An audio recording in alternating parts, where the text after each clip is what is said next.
Hey everybody, welcome. It's Wish We Were Then, the show where just the greatest pals have taken all of their power over the last week to send ourselves back in time and experience a year to figure out what it was like. Is that a good way of putting it? Does that make sense? Yeah, what it was like to walk around and listen to the music and go to the movies and because we were trying to answer a common problem every man has, or woman, or anybody, any person, or some pets as well, and aliens, I'm sure. When this goes up to space and is bouncing off satellites and things like that, alien intercepts it, and he's gonna be thinking, or they, or she, the alien, or the pet of the alien. And these things will be wondering what was it like to be in a year in the past, not just what was happening, very recently, but you watch a movie that takes place in an old time of year, and you say, man, they used a weird piece of technology there, or you see a snack lying on the table, you say, what is that? PB Crisps. What is that? That's not around anymore. You have to wonder, well, we'll tell you about it. Keep your ears peeled for a little bit, maybe you'll hear. But not right now. No. First off, let's introduce ourselves. I'm Mark. I am one of the co-hosts of Wish We Were Then. I guess we're both co-hosts then. Yeah. Okay. One of the two. I would just think we're both hosts. Yeah, I guess. That's how it's not wrong. I guess you're not wrong. No, but yeah, I think co-host is as long as I don't think either one of us is host and co-host. I think we're both hosts, or I guess we're both co-hosts. But you went with co-host first. So yeah, it solidified it. It's on recording. So we're both co-hosts. That's how we describe ourselves. I'm one half of this beautiful time traveling delinquency that we have going on here. Yeah, we're not allowed to be doing this as far as the time travel authorities are concerned, but we're letting you guys know this is exactly what it was actually like. This isn't just, we don't just go in and Google this stuff and compile a list hastily sometime within the last week. No, ridiculous. We really put a lot of work. I mean, this is not just we go and live that way, We live like the man did back then, or the woman, or the pets. We live like anybody would live. And so this year in particular, let me just set the scene a little bit here. It's a little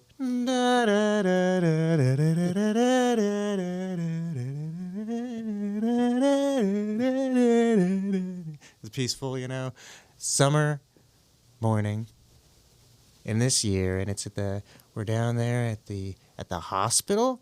That's right, in the delivery room. Oh my gosh, oh boy, push, damn it, push, damn you. Push, Mrs. D. Push, damn it. You have to bring a son into this world. You have to bring your firstborn son screaming into this world on this summer day in the year. And born that morning was it you or was it me, Mark? I'm guessing it was you. Yeah, it could have been you. Oh, yeah, we're both firstborn sons. Yeah, in the summer. Summer morning. Yeah, our moms both. I was born at night. Ha. I don't know when I was actually born. The year was 1992. Is that enough of a clue? Do you think they gave it away everyone at home? They have no idea what you're talking about until right now. This is the year that I was born. This is the year that Mark was born. That was the summer morning that we were both born in the summer, so I was trying to, leave it open to interpretation. It was like a good movie. At the end, you're like, fuck, who was actually the person who was born? They'll never know. Yeah. But it could have been either one of us. But it was 1992, that's for damn sure. And it was a crazy year for pop culture? For pop culture and criminal trials and... Yeah, there was a lot of stuff this year. There's a lot of stuff that went on this year. Well, you want to throw something out there to get into it? And there's no more silicone breasts implants that are allowed to be had because they were rupturing or, getting in the way of getting pap smears to get scanned for breast cancer, or they were, actually just hardening inside of people's, breast. Oh man, I did not see anything about So that. that was like actually on January 1st was like Oh, wow. that was the first one of the first First thing things of the they year. did. Hmm. That's crazy. Let's see. I mean, I think one of the biggest, stories of the year itself, just to get it out of the way early on, is that on April 29th, the LA riots occurred, Yeah. in protest of the Rodney King trials, when the 4 officers were acquitted. George Holliday had recorded the beating, and 10,000 armed responders were deployed to end 6 days of riots. So 6 days of riots in LA. 63 people were killed, 2,383 people were injured, 12,000 were arrested, and $1 billion in property damage occurred. So that all happened in L.A. in, April 29th, 1992. There was a riot on the street. Tell me, where were you? At home watching my TV. So I mean, that was a big, humongous news story that year, obviously. Yeah, that, and it's still talked about all the time. Yeah, you pretty much hit the nail on the head. Yeah. Covered everything. He did come out and later and tell people to stop, basically. Yeah, try it's to wild. I mean, try that's to a get ton of- people to stop vandalizing. Watching the videos and stuff is so sad. The Koreatown was a big target because of the there was a lot of tension between Korean shop owners and then their local customers at the time who felt they were being unfairly treated and stuff like that. So Gotcha. they really bashed back at them, really crazy. So yeah, that was a big gnarly thing. So it's like I said, you always got to get those big news stories out of the way early on. Yeah. So that way they're just hanging. Another big one. Jeffrey Dahmer was convicted. Well, that's good, I guess. He got 15 life sentences. Mm. And then he was in solitary confinement for the first year, and then 2 years into him being in general population, but being protected under protective custody still. Somebody killed him on his way to getting out of his cell. Another inmate got to him. Damn. Oh, poor Jeff. No, I'm Yeah, just so kidding. sorry to ruin that show for anybody who hasn't seen it, but spoiler alert, maybe we should do that in the beginning of it. Let's see. Let's get into some fun sort of news sort of things. Here, let me just give you a couple of fun. I mentioned earlier PB crisps. Have you ever seen those? Those were invented in 1992 or came out. They were from Planters. They were big. They kind of looked like circus peanuts. Those candies, but they were puffy, and inside they had peanut butter cream. No. They were, supposedly they're fantastic. Everybody That sounds great. I would eat that. But Flaming Hot Cheetos came out in 1992. Nice. Yeah, those are dank. And then some sources say Dunkaroos came out in 1992. Some say 1990. But either way, it was definitely being had and was popular in 1992. Dunkaroos, the little little kangaroo endorsed dunking snack. Those are good. I remember having those. Here are 2 other fun things that came out in 1992 on the edible front. Old English 800 Draft and Crazy Horse malt liquor. So malt liquor was popular in 1992. Crazy Horse got in a little bit of heat from the Native American community for the name. Yeah, and the depiction and everything. So I think they are out of business now. But yeah, and at the time, malt liquor was huge. So it didn't last very long at all. Well, not that one, but no, this was really big time for if you look up at the time. I think the one I saw was Eric B. and Rakim on St. Ides commercial, and there were a bunch of you'd see the Ice Cube and Biggie Smalls and a whole bunch of different people on them. Yeah, that was cool. 2 other drinks. These are non-alcoholic. You had Arizona iced tea. Yeah, that's cool, right? Those are delicious. Still, are they still $1? Are they more than that now? They're $1. They should be $1, and then if they're not, then your local store is upcharging them. Well, then fuck that store. Don't go there. Don't go to your local Shell station. Crystal Pepsi also came out in 1992. Yep. I always thought that was something that people didn't like, that people thought was gross and stuff. But actually, it turns out people liked it at the time. And it was something that was pretty popular with people who enjoyed it. Like reviews of it were positive, but Coke wasn't too keen on that, so they released Tab Clear in order to kill Crystal Pepsi by making people think that it was, well, they thought Tab Clear was shitty. Like, I guess they just released a bad product to be like, this is something to associate with Crystal Pepsi. But it was like marketed as a diet drink, right? Crystal Pepsi was not. It was just a different soda. But Tab was. Tab Clear was. Yeah. So it made people think that Crystal Pepsi was diet. And so then they on that basis, like they were just, people who weren't looking for a diet soda wouldn't get it. And then also people just thought Tab Clear tasted like shit, I guess. So they just associated them both together and killed the soda that way. Dang. Yeah, it was pretty crazy. Not all good marketing is, or not all marketing is good marketing. Well, yeah, it was intentional from Coke, and Yeah. I guess Crystal Pepsi had captured like 1% of the soda market in its first year or something. It was a hefty, amount for just a brand new soda to come out and take. So, yeah, so that was a pretty crazy thing. I was like, oh man, I wish I could taste it now. If it was actually, I didn't realize it was supposed to be good. So, I've seen they brought it back a couple times, I think. Yeah, they said they brought it back. I was like hoping they'd bring it back again because I thought that too. I saw the same thing. I was like, man. Another food-based thing here. There's a couple of restaurants that opened up. One of them was Roadhouse Grill. You ever been there? No. Oh wait, I don't yeah, know, it might have there been one there. in- There's like Texas Roadhouse. Oh yeah, But I think Roadhouse Grill I've been to possibly. It's the same sort of thing though. I think it's like a steakhouse kind of place. Yeah, And then Dutch Brothers Coffee. there's one right by my house, and I've never been there. I'm not a coffee drinker really. And then House of Blues. Oh really? Yeah, That's owned cool. by Dan Aykroyd. And then one of the guys who did Hard Rock Cafe, I believe Hard Rock. That's cool. Yeah, but Dan Aykroyd, I didn't know he was like actually in it. It's like actually a Blues Brothers kind of place. Like semi-officially. I Which guess. one? Which one? What? Like what? The House of Blues. Oh, just the House of Blues in general. Like the idea of them, he like started up. Oh, but like Which one was the first one? Yeah. I think it was in New York or something like that. I think it was somewhere in the, or maybe in somewhere in the far east. No, I don't really remember exactly. It wasn't on the West Coast. It could have been anywhere. It's anyone's guess. They didn't know for sure. Just It's lost to it. time. Yeah. But this is, I thought that was kind of cool. It's only one person that can find it. Yeah, we gotta just see. Last time was Tony. Stretch here a little bit for time. Well, time Tony gets in here.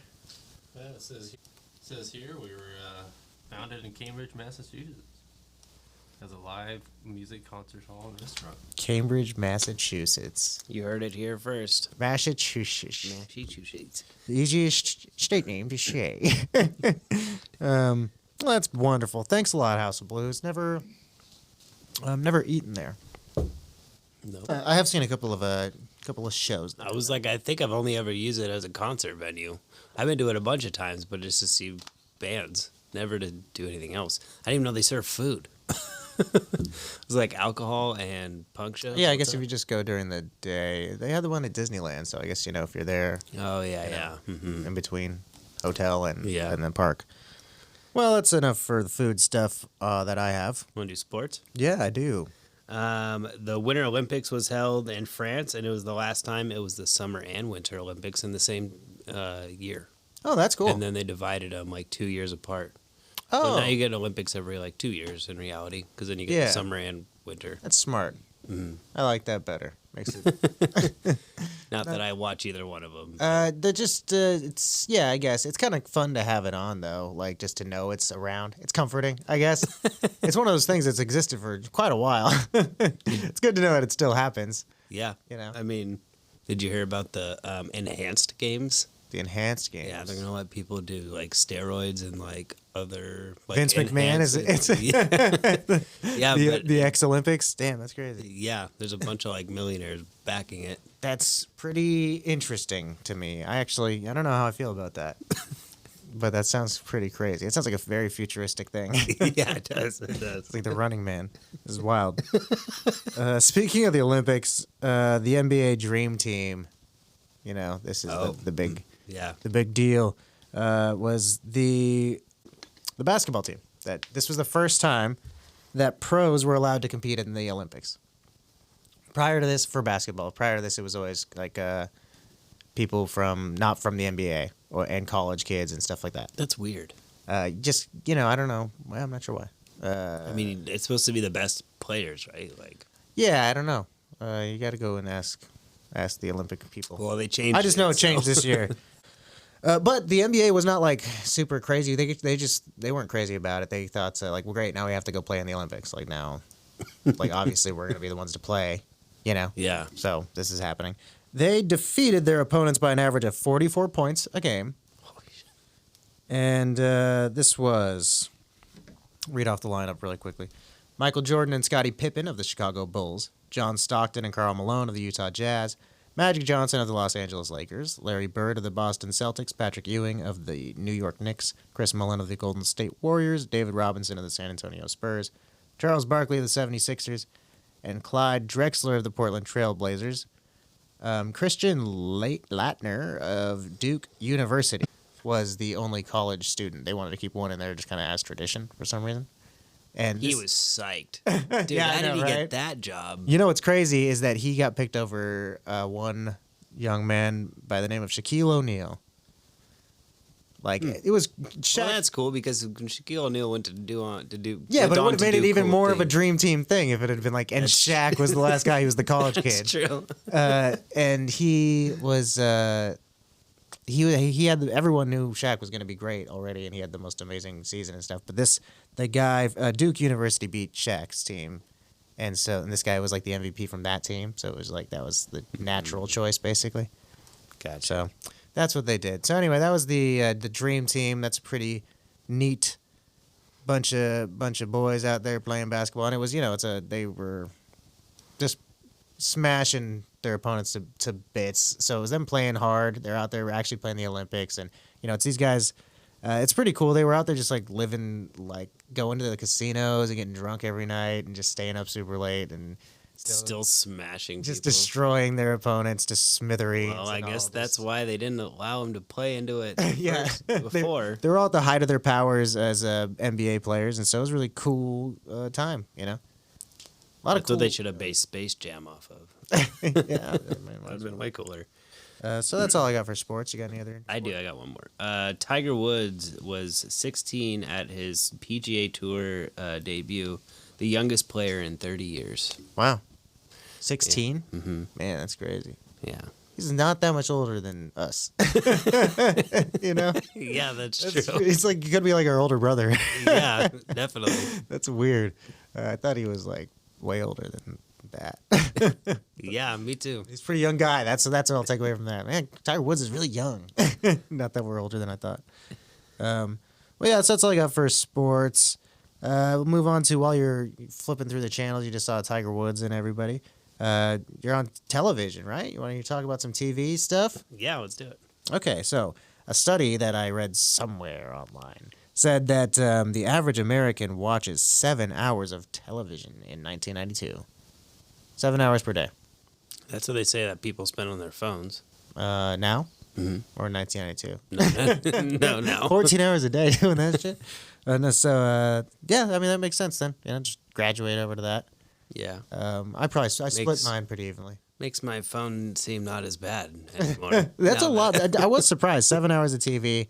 But it's, it was the cliche of the time. But 1992 seems yeah, I mean, I guess it was the height of a lot of like media. There was just so much stuff going on. Like kind of, that was the joke, of the time and everything else. Like you just see everything. We were so oversaturated with different kind of stuff. The number one show at the time was 60 Minutes. Number 2 was Roseanne. And number 3 was Home Improvement. A couple of shows that ended: Golden Girls, Who's the Boss, and Growing Pains, and The Cosby Show. They all had their last episodes. Dang. Here's some shows that debuted, though. These are some good ones. If you're a child, you could have watched Barney and Friends and Batman the Animated Series. Mm-hmm. X-Men the Animated Series. Goof Troop. Nick News, Guts, and Arcade all came out. If you're a little older, you could have watched The Real World and Def Comedy Jam, Melrose Place, Martin, Hanging with Mr. Cooper, Mad About You, and Jay Leno's Tonight Show started in 1992. Yeah, a lot of good stuff out there. The first MTV Movie Awards took place on June 10th. Oh, that's cool. Yeah, I didn't know that new. Huh. Yeah, I thought they would have been back in the 80s. Yeah. And the Sinead O'Connor Pope thing on SNL happened this year. I thought it was on October 3rd. Oh yeah. That was that was when she ripped the picture of the Pope in half, Yeah. and then everybody was really mad at her Yeah. for that. She got in a lot of trouble with Catholics, Yeah. Pope lovers everywhere. Yeah, I could imagine that a lot of Catholics would be mad. They think the Pope's their guy, Yeah, as far as I know. they love that guy. I didn't even know which Pope it was. I didn't write that down. I just know that she did that. Man, Yeah. I remember that too. It was October 3rd. I was born at this point. A lot of this stuff is before I was born. You watch any of those shows that I mentioned when you were a kid or after the fact? Barney and Friends, Batman, Barney, Batman and X-Men. Yeah, Batman. I liked. Did you ever watch Guts? No. Nick Guts or Nick Arcades. Guts was like when they would play the sports and stuff. Like they'd have to climb the aggro crag at the end and stuff like that. The little kids. I don't remember that. That was a great one. Are You Afraid of the Dark also came out that year. Oh, I fucking love that. That's show. scary. That scared me when I was a kid. Yeah, it scared me when I was a kid too. It's a good show, man. It was good. It's cool they came I out. watched it recently too. You can watch it on like Yeah, it's- Paramount or something. yeah, I like think that. so. Yeah. What about The Real World? Did you ever watch any of that? That was still No. going on when we were young. My sisters did watch it, so it made me like not want to watch it. Yeah, it was an older You know? sister show. Yeah, for sure. Definitely was an older sister show. And then, the MTV Movie Awards, I never was... I watched it a little bit, like, when I was a kid, but that used to matter a lot back then. MTV was still cool in the 90s. Definitely, it was cool for a while. Yeah. I feel like after the 2000s is when it started to fall off. Yeah, for sure. And even after this, yeah, into the 90s still. And they did a lot of cool movies and things, you know. Yeah, They had their hand in some stuff. We'll get to that later, though. the movies were dope this Yeah. year for sure. Sometime we'll get to that. Yeah, at some point. But that's all I got for TV stuff. On to music, eh? Hey, All right. Here's a little tidbit of information for you before we jump into this. What we do is we're going to, first off, just to let everybody at home know how this works, we're going to look at the top 5 songs of the year on the Billboard charts and kind of run them down and see what they are, just a little information about them, talk about them, and then as well as some other, just information that we might have gleaned. Here's just a kind of quick thing, though, fun fact of the year. No song that appeared in the 1991 year end managed to appear in the 1992 year end. So it was a completely new list of songs for the 100 songs. This is the last and only time since 1989, the year end, that had no repeats. So it happened from 88 to 89 and then 91 to 92. And those are the only times that it's ever happened, that there were just 2 completely new lists of songs from year to year. So 100 brand new songs. dang. Yeah. Pretty cool. It's just because of the artists that came out with them. Just like just Just because there's all so new many popular songs, yeah. There's just so many new popular songs that Yeah. outdid the other ones from Yeah, the years so like a lot of before. times That's a crazy. song will carry over. Like this songs from this year carried over to the next year, Mm-hmm. But nothing from 91 carried over to 92 just because there was so much more new stuff. There was Damn. it was a year when there was just a lot of. Now, if you look at the top couple songs are more similar, but if you look at the rest of the top 100, there's just a bunch of different styles of music, obviously, So yeah, there was just like a billion different artists, a bunch of different people coming out with things. But let's jump into these top 5s, eh? All right, number 5. You wanna go for it? No, you don't. Me? All right. The number 5 is "Baby, Baby, Baby" by TLC. This came out on June 5th of 1992. The second single off their debut, on the TLC tip. There's like 7 O's and 3 H's and a bunch of dots after it. This was their second hit. And the first song not to have a rap from Lisa Left Eye Lopez. The music video was them in their dorm rooms in college. And one of the posters read, "Protection is priority." They were all about safe sex. I didn't watch the music video. No, yeah, they always have music videos that are pretty iconic. I feel like when you watch them, it's like, oh yeah, I've seen that. Yeah, I Like, feel like posted this that was a before. year I should have. Man, they are just perennial hit makers, man. Every time you look at a year-end chart, if they came out with music, it's somewhere in the top. Yeah. They are. Everybody sure. fucking love TLC, dude, Yep. and they're always good. This was a good one. Number 4. Is "Save the Best for Last" by Vanessa Williams on The Comfort Zone. Yeah, it came out January 14th. Written by Phil Gadsden and Wendy Waldman. Grammy Awards for the song, Song of the Year, Record of the Year, and the Best Female Pop Vocal Performance in 1993. So that song went on to do pretty well. It lost the first two. It lost those to Tears in Heaven.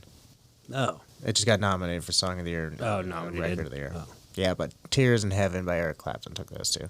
But I believe it got Best Female Pop Vocal Performance and nabbed that one. This also was the ASCAP Song of the Year, which I looked up that means it was played the most. ASCAP is like the licensing entity, the people who you have to pay to play that song. So this one showed up the most in they're the people you pay to play it in movies and in bars and in concert and anywhere. So It was the the song most was played. most played that year. That's crazy. By Vanessa Williams. This was kind of like a comeback thing for her because of a scandal because she was Miss America and then she appeared in Penthouse magazine, very nude. And that was like a scandal for her and kind of tarnished her career a little bit. And the song helped bring her back into the public eye. Later go on to have a great acting career and be still, not to this day, marching around, doing whatever she sees fit. Vanessa Williams, congratulations. Doing a great job. Number 3. Jump by Criss Cross on That's Totally Crossed. This is a really fun song by two young children. 13. 12 and 13. 12-year-old Chris Mac Daddy Kelly and 13-year-old Chris Daddy Mac Smith. Both named Chris. I thought one of them was named maybe Cross, but it wasn't. This came out on February 6th. Man, that's crazy. There's just some of these dates have been very crazy. One of them was my sister's birthday. One of them was my brother's birthday. Coincidence? Yeah. I think not. No, this is all really freaking not a coincidence. This album had 2,079,000 physical sales. Damn. Yeah, lots of the actual record got sold. Video went to number 1 on MTV and sold 100,000 copies as a VHS video single. Wow. Yeah, so 100,000 people actually bought a tape to watch this. To watch those little kids dance? Yeah, well, I guess when you say it like that, it sounds a little weird. But yeah, the song though also was pretty critically acclaimed. People actually really liked this song at the time. Like the reviews were very positive and were like, man, these kids can really rap and they have a great sound. Like these kids are gonna go places. Did you see how they were discovered? How were they discovered? In an Atlanta mall. That's what I thought. Yeah, By like a 19-year-old kid who just. I didn't realize he was that young. Jermaine Dupri. Yeah. I didn't know he was that young when he discovered him. Yeah. That was a sample of the Jackson's 5, I Want You Back. Oh, yeah, that's why he was trying to replicate that. Like, we make some kids famous. Yep. Yeah, it was really cool. That people really did like him a lot. I saw some people, and it was pretty early in the days of, not early in the days of rap, but I mean, it wasn't like there wasn't a ton of people that were rapping like that at the time that were mainstream, I guess. No, but there's we've talked about it before. There was like a time where there's like, I don't know why people are really fascinated with little kid like pop stars, but I guess it goes back to like the Jackson 5. Yeah, there's novelty to it, I think. It's like, this is fun. This is like weird. At a place. Yeah, but people actually, like I said, they did give them their props and said, like, I saw somebody who really said the part where he's like, the miggity, miggity, miggity, miggity, miggity. But like that part, they were like, oh, it shows he could really rap, I was like, that's funny because he just kind of said that over and over again, but it was cool. It's cool. It is a fun song to put on to just, clean your room. Speaking of fun songs. Oh, yeah, number 2, Baby Got Back by Sir Mix-a-Lot. It came out on May 7th of 1992. This was the second single from the third album, Mac Daddy. I thought that was interesting. Yeah, I noticed that too. I was like, do you think they was that a popular thing back then? I guess so. Samples the 86 Detroit techno song Technicolor by Channel 1. I forgot I was going to listen to that and didn't. I guess that's all I can say. Not that I didn't have the time. I could have put that on any moment and just forgot to do it. The music video was briefly banned by MTV for being just too damn sexual. It really got people going. They're like, we gotta take this off the air. People are gonna start making babies. To tell you like kind of how hip hop was viewed, I guess at the time too, as far as Crisscross and everything. That this was another song that was just kind of regarded as being critically, got regarded as being a like good hip hop song, not just like a funny novelty song. This ranked number 17 on VH1's 100 Greatest Songs of Hip Hop in 2008. Damn. Yeah, pretty late. And that wasn't like it just had happened. Because this it was is wonderful. just because it was so popular. Yeah, I guess it like brought rap to a mainstream audience in a way, like and helped to kind of steer people away from just thinking it was there was a take stereotypes out of it, but also just poke fun at itself and change it, at least make it lighthearted, I guess. And then this was an interesting little tidbit for it was that according to TMZ in 2014.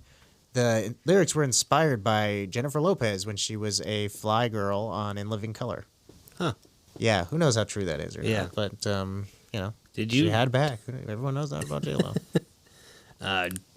Did you know Alex Sir Mix-a-Lot got, like, famous? Knighted? Got famous? How he became a sir?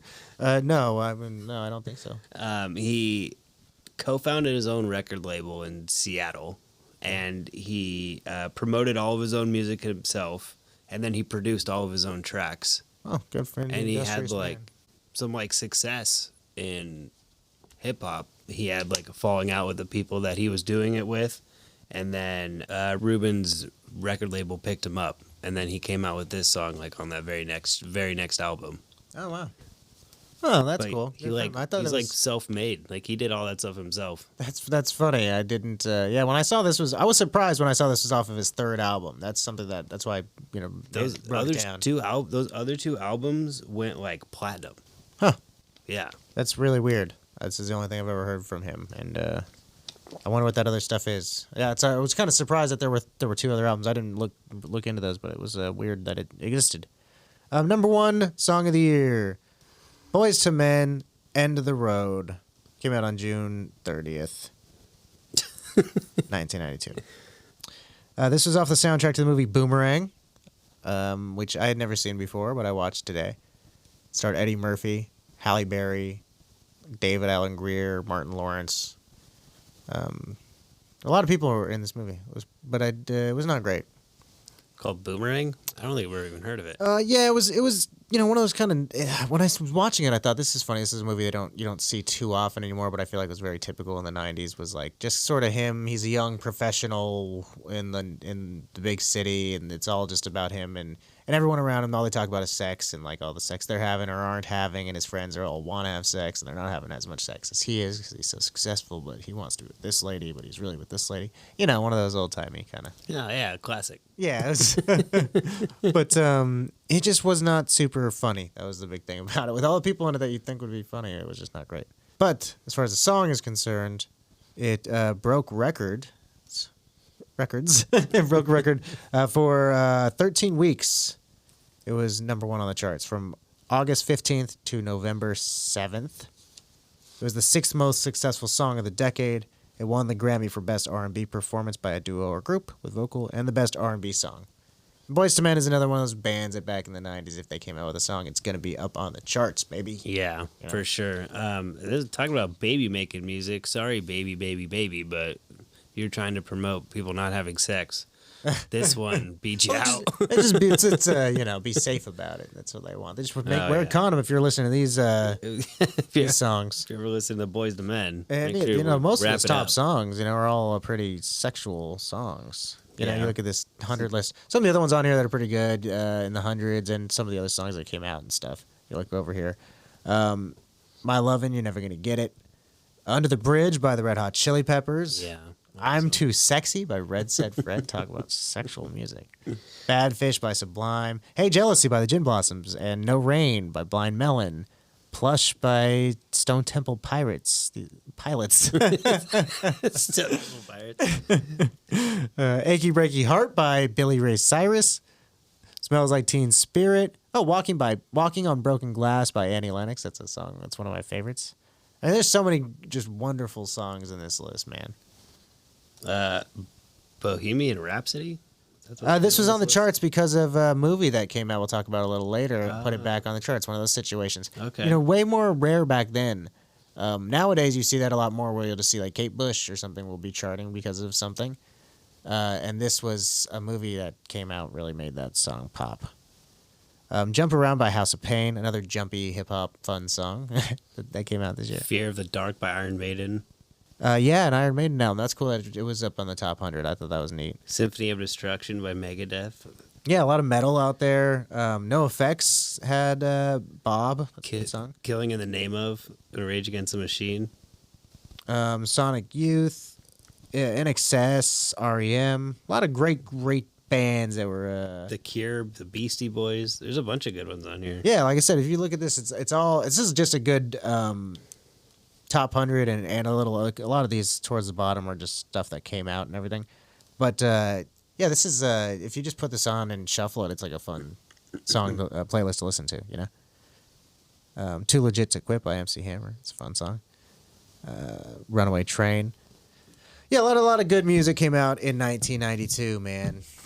A lot of stuff that I still listen to, and stuff that I didn't really realize. Now I'm going to be thinking about some of those songs when they come on. I'll be like, man, this song's as old as I am. That's weird, you know? Yeah, Me and for Son sure. have seen the same things happen in the world. It's like we grew up together. All right. After you go to the music, you've got the music playing, you're in the car on the way to go see a movie. Eh? Good old flick. Yeah, so what are you going to go see? What is everyone seeing when they're in the movies, at the queue, when they're all in line? Back then you had to go wait in line at the actual movie theater. You go park your car and then walk up and you'd be standing, what are we going to see? And then you try to see if you got there in time to see a movie. You could call the theater, I guess, but you just knew there's going to be something showing. No, you're just going to show up. You look around and you say, what Let's- is there? Let's just wing it, honey. Let's leave these kids here and go watch a movie. You know what's going to be playing the most because it is the top grossing movie of the year. That movie is Batman Returns. Yep, I haven't seen this movie in so long. Have you seen this movie before? Yes. It's a good. This is one I put on at Christmas time because it's a Christmas themed. Certain parts of it. Never really. I think that's more of a Christmas movie than Die Hard. I think that as far as that argument is concerned, I always think as people love It's a Wonderful Life and talk about that being a Christmas movie. There's like one Christmas scene in It's a Wonderful Life. That's Most true. of it takes place just around the rest of his life. Yeah. And it's just like the part at the end, kind of, you know? Really, it's like there's a little bit of the framing of it, but so much of that movie takes place at just way other parts of not Christmas. And it also has nothing to do really with Christmas. It's just about him wanting to not commit suicide. That's Yeah. true. It's not, like he needs to go find Christmas presents or a tree or something. It's not really like, so if you're talking about Christmas movies, Die Hard has way more to do with Christmas than that does. You're 100% right about that. So anyway, Batman Returns, a lot of Christmas stuff in there, if you ask it me. is. It counts as a Christmas movie, even though it came out on June 19th. This was directed by Tim Burton. It starred Michael Keaton, Danny DeVito, Michelle Pfeiffer, and Christopher Walken. It's a cool cast. Yeah, it was a cool cast. Danny DeVito, it was. It's a funny choice to have him be the Penguin. It's so It's funny so because good. now it's like, it's almost like a joke casting that you would do. Like, obviously he makes sense to be it, but like, it's at the time he was it. You have to know your like niche thing. You know what I mean? Yeah, like, for sure. But I think it's not that he was like so obviously they were going to cast him at the time. I think it's kind No, of they sort had of the other same. people. He was also like even though now he still is, but he was known as doing comedy stuff. Like he'd been on Taxi and everything, but it kind of was, he got cast mostly because of the fact that he knew Jack Nicholson from doing One Flew Over the Cuckoo's Nest. And so like when they approached him, Jack Nicholson was like, yeah, you should do it because I made boatloads of money doing that.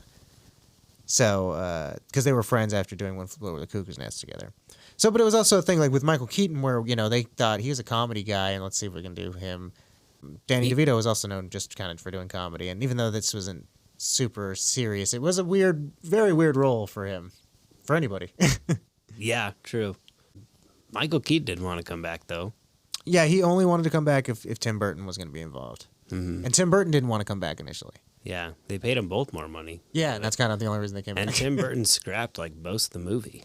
Yeah, he had a different person come in to write it because he didn't like the way the script was initially, and there was a lot of changes to it. But I think it's a very strange, super strange movie, but it's cool. I like it. I like how weird it is. Yeah. And it's like darker, I think, than the first one too. Yeah, definitely. More of a sinister like tone to it. It's such a weird tone. It's much more Tim Burton-y, you know? Yeah, The first for one sure. is like a Tim Burton take on a Batman. normal Batman story, and this is just Tim Burton's Batman, I feel like. I feel like this is just like a Tim Burton movie that happens to have Batman. Yeah, it's so weird. It's such a weird movie, but it's so good in a lot of ways. And I'm going to say it's great, but I do really like it. I don't know. I liked it. Yeah, I do I like like it. it more the second time around watching it, I think. Because, like I said, I watched it recently, and then... So I watched it at Christmas time, and then I just watched like a recap video, but like an hour-long recap video, so it was kind of most of the movie. Yeah. It's faster. And I liked it more than I remembered, but fast, so... But like, and Yeah, I liked it, though. but having to sit there for like 2 hours or whatever it is. Maybe that makes me like it less. Yeah. It had an $80 million budget and then a $46 million domestic opening, which beat Batman 1989. It was the biggest of all time at the time. But they also thought it underperformed, I feel like. I read a lot of that they were a little disappointed with it because Batman had a bigger overall like run. This ended up making just under $267 million worldwide, and that was disappointing to them. And so I think that's kind of what sort of they started going a different direction as they went along with these and made them less crazy dark. It really pissed a lot of parents off because they like really produced they did a lot of marketing to kids, put these toys into Happy Meals for this movie, and then parents went and saw it and were like, what the fuck? Like, Well, trying to kill a baby right away? McDonald's pulled the Happy Meal idea before the movie even came out because they gotta like see it first. Yeah, and they pulled the ball from the Happy Meals, I guess. Yeah, and then like there were some toys that had just the penguin from like the TV show instead, like the animated penguin. Oh yeah, yeah. They, like from the animated show that had come out this year, they like pictures of him. I mean, they were modeled after him instead of the crazy Danny DeVito one. Well, they say they still had the tie-ins. little Robins Yeah, figurines too because what's his name? It's supposed to be the yeah, Marlon Wayans. Marlon Wayne's supposed to. He was be supposed to be him in Robin. the first movie, and then so this was still like they like at this point they had tie-ins for him or something. Yeah. So it was just crazy that And they then had all that. that's something that Tim Burton changed too. Yeah, there was Taking a lot him of out. a lot of stuff that had gotten taken out of or people changed. Annette Bening was initially cast as Catwoman, but became pregnant, so she had to drop out. Should have just let her do it. David Bowie was originally approached to be Max Schreck, the role played by Christopher Walken. Mhm. Yeah, that's a funny thing to think of them as That would be interchangeable cool. at That the would be time. cool. But he turned it down. He was going to be in Twin Peaks, the movie Fire Walk with Me. Never seen that. It's a David Lynch movie. I'm not really. I know people will be mad that I say I'm not a David Lynch fan, but like David Bowie, so maybe I'll watch that. I didn't know he was in it. But Max Schreck it's a funny name, Max Schreck. That's also the name of the guy from Nosferatu. Oh yeah, They actually like played him. they named it after him. Yeah, Batman's wearing Air Jordan 6s. I thought that was funny. What? Yeah, his shoes are just painted up, and then they have like the part on his ankle is like removable. They kind of attach to it, but the bottom, the shoe part of it are Jordan 6s. That's awesome. Yeah, it was much more comfortable and more easy to move around. They really that was a big thing in the first ones. The costume looked so stiff and he couldn't move. And Yeah, it was just a lot of him like looking. Yeah. So that was part of what they really wanted to do was make it so he could move around a lot easier in this one. Plus, he had some really crazy battles he had to take with Catwoman. This was a cool movie. There was a lot of this one was a lot more action packed than the first one That's for sure. in a lot of ways. A lot more fighting. But there was a lot of like weird Penguin and Max Schreck political plots that go on for a long time that are kind of like That just didn't go anywhere. yeah, and it's He like just, weird. Like, what are you talking? Why is this your plan? He just ended up like losing, and then that was it. Yeah, like you're gonna Like- be the mayor. This is such a weird thing. Well, I guess they did that because in the '60s version, he He ran for mayor. So that was like a play on that, I guess, was the idea of it. Yeah. One other thing I thought was cool was that they were originally wanted Burgess Meredith to play the Penguin's dad in the opening scene, but he couldn't because he got sick. I don't think that's cool, but that was cool that they wanted to. And then they got Paul Rubens to play him, who played Pee Wee Herman. Yeah. He was a friend of Mr. Burton. So he came in there and did that. Yeah, it was a cool movie though. Like I said, it was really fun. It's very dark, but kind of, you know, Penguin's gross looking. He's nasty. Yeah. Mm-hmm. It is not a very fun movie for kids, I guess. I feel like, you know, this was in the summer. This was born right before us. This is our our spiritual older brother. It's our movie brother. I think if you had to rate this movie on a scale of 1 to 10 batarangs. Out of 1,992 batarangs. Yeah, I forgot that's the better scale. Not batarangs. Out of 1,992 umbrellas. Yeah, sure. That's better than batarangs. I'm gonna go 1,650. That's pretty good. I think I would go. So just in case you can't figure out what we're talking about, that's the highest you can give it is 1,992, which is 1992, the year. I'm gonna say that's pretty good. I think I would go 1,500, just flat, even 1,500. Freaking umbrellas, because I did like it a lot. It was fun to watch, but maybe a little long.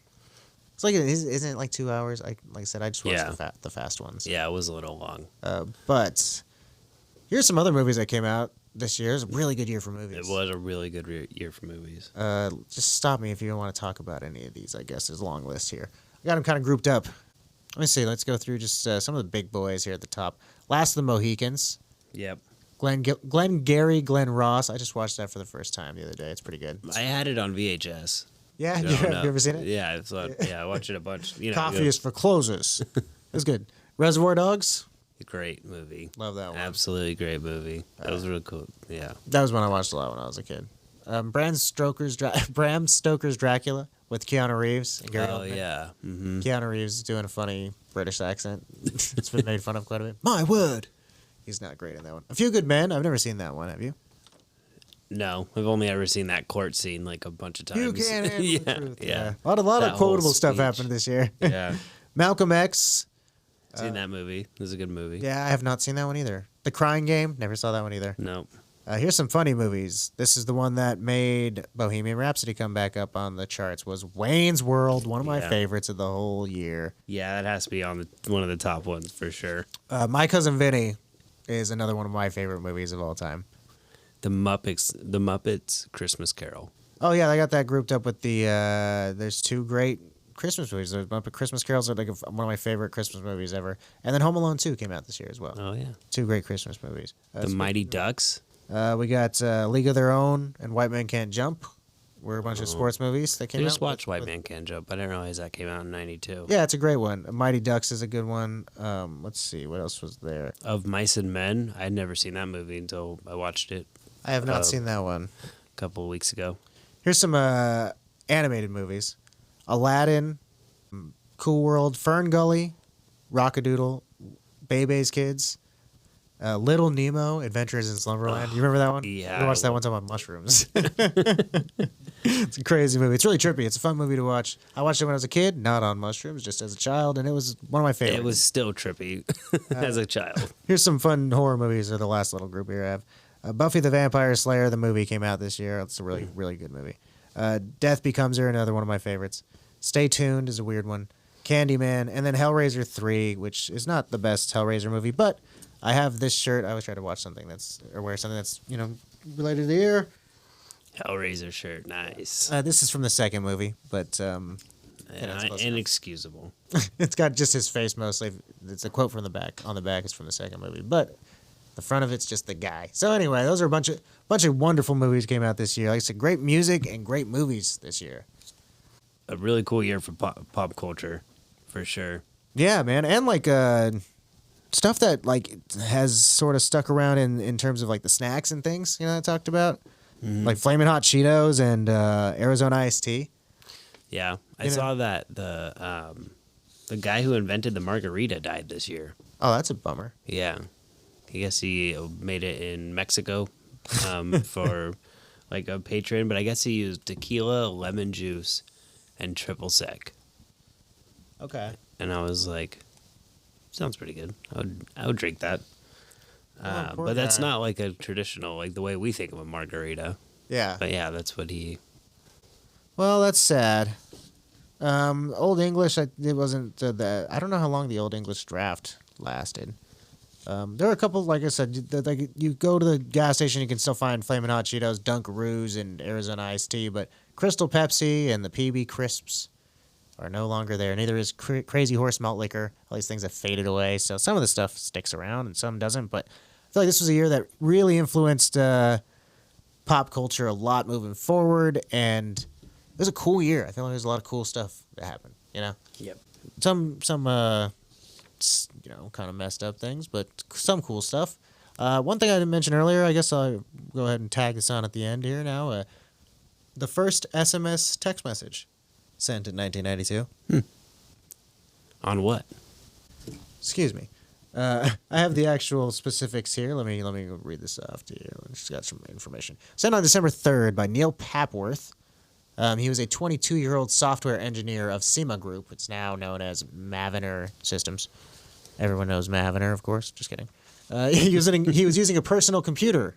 So it was sent from a computer to Richard Jarvis, who is the managing director of Vodafone, using an Orbitel 901 handset. So he got it on like a cell phone.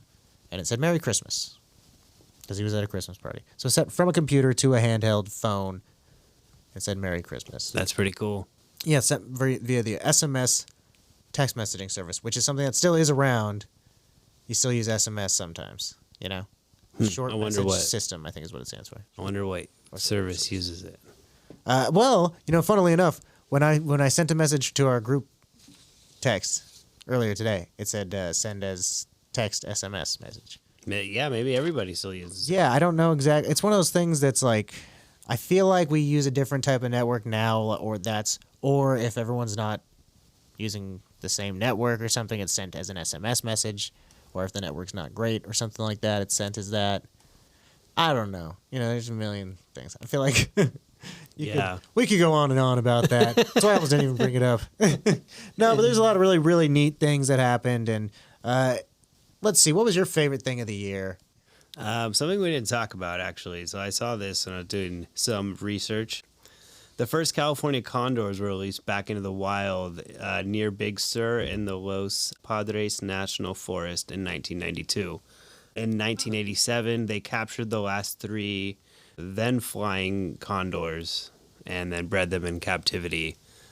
And there was 27 now.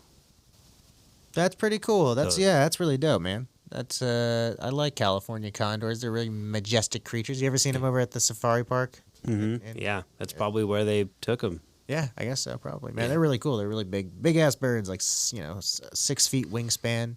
Yeah, like the second biggest like flying bird or Yeah, something next like to the that. albatross, I believe. Yeah, really impressive species. Really ugly fuckers as well. Yeah, they are. My But favorite thing this year was young Mark being born. Aww.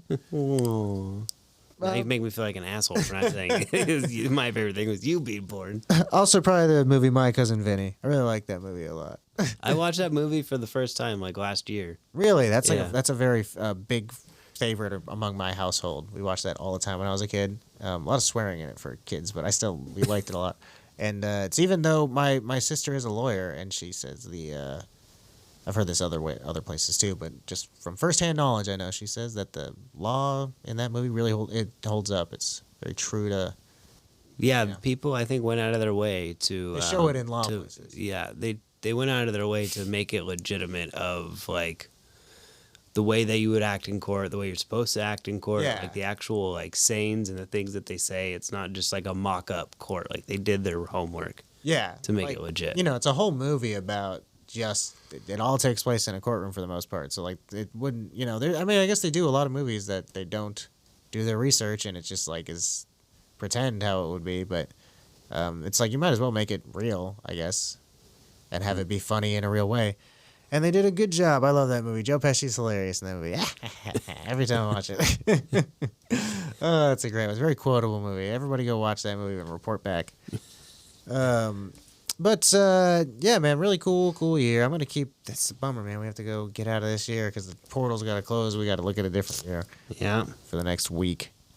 But I know the whole time we got to go. So basically, what happens is we're gonna go get out of here. We're gonna jump into a different year. We only spend It sucks. We see our family just for a couple of hours. We mostly just come here. A lot of time spent driving. The portal opens up. We go back home, take a shower. Hang out for a second. A new portal opens up. We spend the next week in a different year in the past. Nowhere to sleep. Then we just, rock around. We can figure out whatever we're going to do for the next week in the past. Hopefully it's where there's running water. We don't know. We never know what it's going to We be. can go back to 1482. We'll see where we don't know how far back it's going to be. And then we just spend the next week researching. And then we'll see you guys next week. And we basically just show up here again and then record and then go home and take a shower. And that's it. It's our lives. But... We do it for you. And I know that wherever we end up next week, I'm going to keep thinking about this 1992. And the whole time I'm thinking about it, I know what I'm going to be thinking. You know what you're going to think? I know what I'm going to be thinking. I think we both are going to be thinking that. We wish we were then.